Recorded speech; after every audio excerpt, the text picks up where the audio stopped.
तर ही सध्याची दृश्य आपण पाहतोय. पंतप्रधान नरेंद्र मोदी नवी दिल्लीतील सदैव अटल या स्मृतीस्थळावर पोहोचलेले आहेत. भारतरत्न आणि माजी पंतप्रधान दिवंगत अटल बिहारी वाजपेयी यांच्या पुण्यतिथीनिमित्त त्यांना आदरांजली वाहण्यासाठी या ठिकाणी पंतप्रधान नरेंद्र मोदी पोहोचलेले आहेत.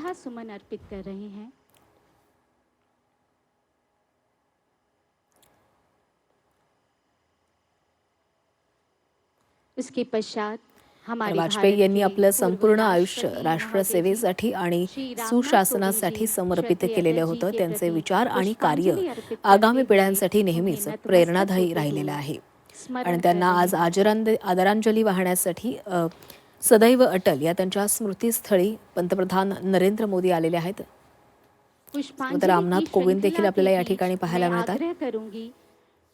श्री रोहित देव जी से कि वे भजनों के माध्यम से श्रद्धेय अटल जी देशाचं सबलीकरण, अणु चाचण्या, कारगिल युद्धकाळातील खंबीर नेतृत्व आणि लोककल्याणकारी राजकारणाचा पाया वाजपेयींनी रचलेला होता आणि त्यांना आदरांजली वाहण्यासाठी या ठिकाणी पंतप्रधान नरेंद्र मोदी पोहोचलेले आहेत.